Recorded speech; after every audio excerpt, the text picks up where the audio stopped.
If you're looking for a quick and easy way to make a great impression, you have found the right recipe. Beautiful salmon steaks are covered with delicious potatoes, perfect for special occasions too. Baked salmon steaks. Let's get started.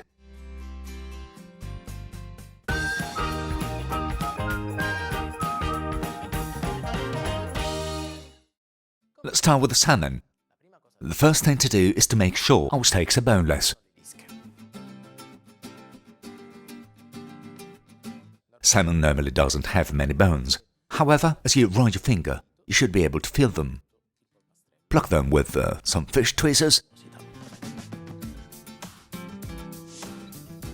And now, with a small knife, I'll remove the backbone.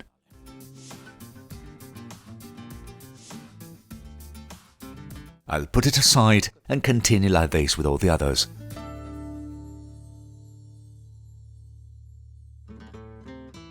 Here are my salmon steaks clean. I transfer them onto a baking sheet lined with the parchment paper. I'll roll up one flap and wrap it with the other.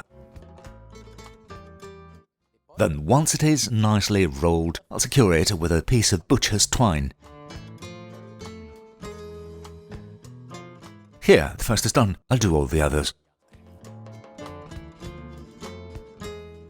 Steaks tied.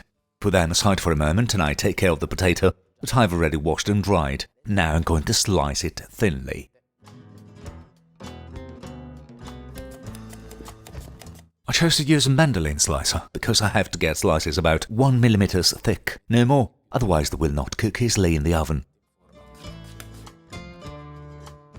And I'll put the potatoes aside too, because I have to prepare the emulsion that is the seasoning for our salmon, both on the counter and inside.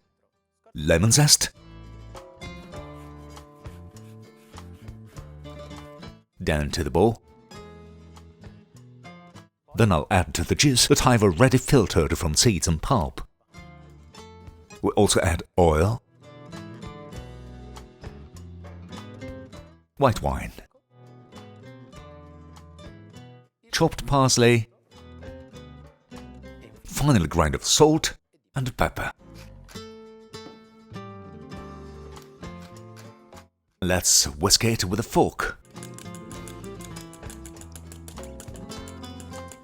Vigorously.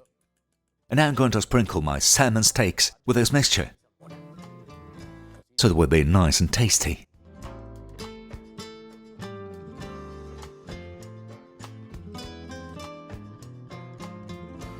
Then I'll cover them with the potatoes, putting them in concentric circles.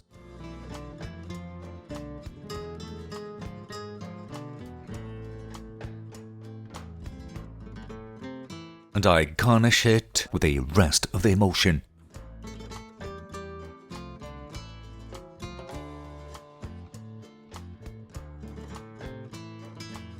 Our salmon steaks are ready to cook in a preheated oven at 180 degrees for about 20 minutes. Then I will switch the boiler at 240 degrees for 34 minutes, or until the potatoes are golden brown.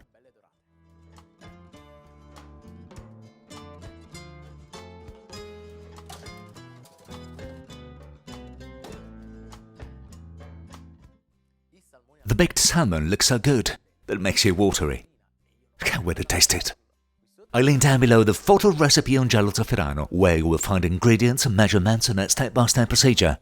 If you liked this video, don't forget to leave a nice like. And if you have any questions, write them in the comments. But what are you waiting for? If you haven't done it yet, subscribe to the channel to stay up to date on all the news. Did this recipe make you hungry? Cook it yourself and then let me know.